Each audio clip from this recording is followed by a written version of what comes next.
Hi, Michaela here with Michaela's Counseling. In my last video, I thought that I was going to talk about parts work and therapists who are always talking to you about your different parts. And some of the things that can be hard about that, some of the things that can be good about that. And I wound up on a different thing about should you learn to rescue and validate yourself, which is related, but not where I started. I'm going to talk about parts today. And before I talk about this, I do want to let you know that as you're watching this or after you watch it, if you make a comment, I will respond to you.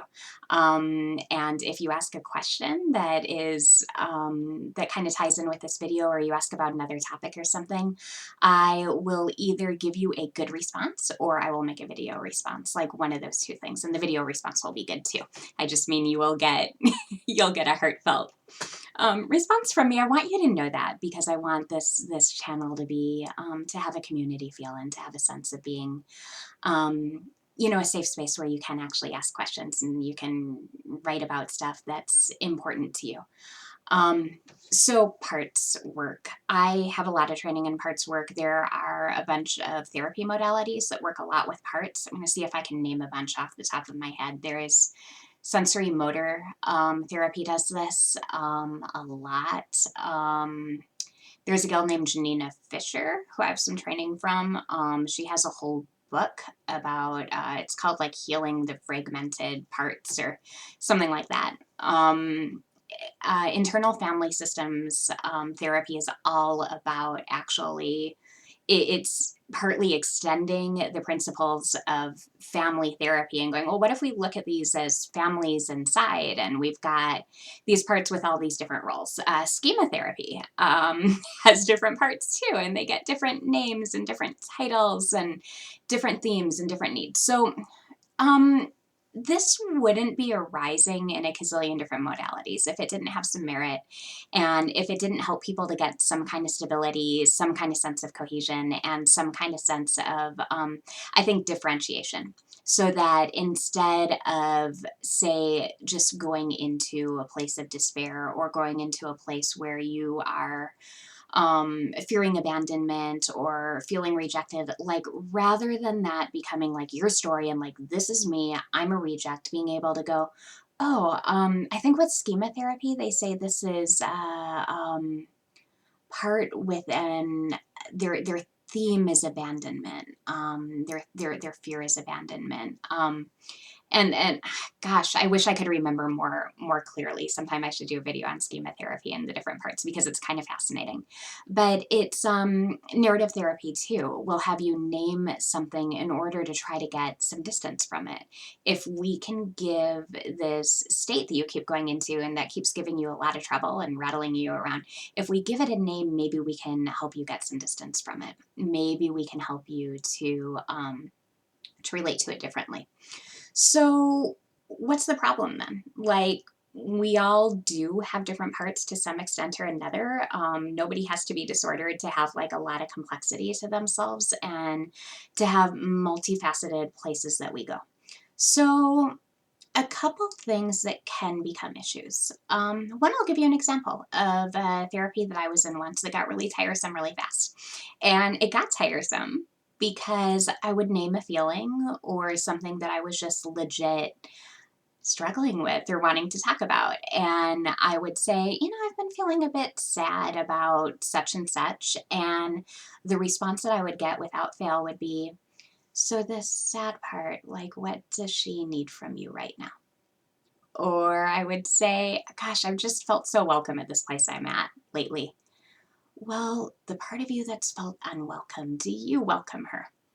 For one thing, it was just a change of topic. It was confusing. It was jarring. It would be like I was talking about thing A that was actually happening in the real world out here with me and some other people. And now all of a sudden, it's like if it's a Zoom call, it's like instead of me talking with a person on the screen, it's like they want there to be like 2 of me on the screen or 5 of me or something. I mean, it can also turn into kind of like a mental gymnastics kind of thing where it's like I am feeling something right now, but now I'm being asked to step back and I'm being asked to observe the feeling.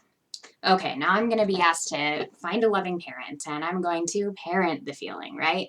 Oh, now I'm going to find a critical part of me and I'm going to criticize the feeling to feel what that's like. It turns into sometimes like a lot of parts. And what if sometimes it's like you're sad or I'm sad, somebody's sad, and it just needs to be acknowledged, or there's a situation that you're having and it's not about a part in that moment, right? Another thing that can happen with parts, and I'm kind of touching on it with like the therapist can kind of disappear and ask you to kind of facilitate your own therapy in a way. Um, Sometimes it can almost be like being asked to find your own inner therapist. Like I don't really want to do this job or engage with you. So could you just engage with you? It can feel rejecting. It can also feel needlessly fragmenting. It can have a connotation of like, well, you're broken. You're broken into all these different pieces, and so it can um it can lead to people feeling less cohesion. Now, it's interesting because this goes both ways, and I think it is so contextual. Like, I had a client I worked with a few years ago, and there were a variety of parts that it really helped when she drew out a conference table and wrote the different roles of these different parts and these different voices and perspectives they were bringing in. It was very helpful for her. And she came back the next week with further embellished drawing and just said, it's really helped me to put these roles into words and to actually see them all as having something to contribute. And Michaela, I initially thought that this was going to make me feel like crazy. And it's actually giving me so much more cohesion and it's letting me decide like which part is actually going to be the most helpful or which set of places in me. So it's really interesting because if you do, um, it, if something already has multiple different pieces and you've never learned to differentiate them, and we all have multiple places that we go to, if you never learn to differentiate it, sometimes you don't get to see the beautiful cohesive whole. On the other hand, if you're coming in as, I also think that no matter how broken any of us feel, we're also whole. Our stories have coherence. Um, our behaviors, our strategies, our feelings all make perfect sense. And they make sense from not only a point of view of like what we've been through, like, oh, well, when I was 5, this thing happened, so it makes sense I feel this way now. They also make sense in terms of the here and now. There is almost always some piece of information that people are picking up that's valid now. And so let's say that you feel like there is somebody in your world has a less than completely safe intention. If you talk to somebody or if you do this internal work and you try to find the part that feels unsafe around other people, you can completely miss the point. And in the meantime, somebody's robbing you. Or, like we can miss the coherence, we can miss the wholeness in all of us, we can miss the importance of feelings that are actually meant to guide us, that are meant to give us information about our lives and our worlds. I read a story about this gal who was in therapy, and her therapist encouraged her to not only like name all these different parts of herself, but to actually get them Christmas gifts or something like that. Um, Interesting, because on one level, maybe she was offering herself something that she hadn't gotten. Maybe she was offering herself something that other people weren't there yet to give her. On the other hand, there's something painful for me anyway, and I don't know how the story might hit you, but it to me, the place where it becomes painful is the implication that this is what she's always going to do. It's not like you get yourself something special once. I mean, fine, but and maybe more than fine, maybe fantastic, but to actually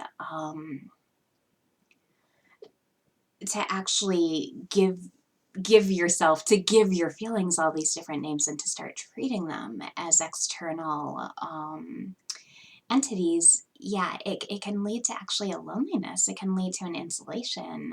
I knew somebody once who had a like picture of her grown-up self, like a recent photo, and her child self side by side, and it was kind of a lovely representation of this coming together that she wanted them to be able to do. In the meantime, she wasn't doing anything to really expand her social network, and it turned into a perpetuation of this terrible isolation. It's me and my child alone together, right? And when when we've been stranded in childhood, it can be really amazing. I've also seen the other side of this. I've seen exquisite therapy sessions at trainings I've been at, or, you know, things that I've helped facilitate even in sessions where it's like the a place inside that's been stranded in childhood finally meets the adult who's safe and who made it through, and it can be beautiful, and it can actually bring forward more feelings and more integration and more of a sense of just things click, and there's this beautiful connection that's always happened, that's always needed to happen, that hasn't happened before. And then on the other hand, there's the training I went to recently where the therapist kept going on and on with this guy about like, why won't you embrace this younger part? You need to embrace this younger part. This younger part needs you. You're all he needs. And in the meantime, she's missing so many moments, like right there with that client. And she's repeatedly directing him to an experience of embracing his younger self. It looks good in the end, and it can also feel a little bit empty if it doesn't also extend to connection out here. So I like a lot about parts work. I like in particular that if you're having a feeling that's just always felt like it's you, or it's always felt like it's something about your identity or your character, being able to say, oh, okay, this is the place in me. Sometimes I use place lately more than part. But this, yeah, you can say this is that part of me. This is that, you know, 6-year-old part. I wonder if place feels different for a lot of people. For me, it feels different.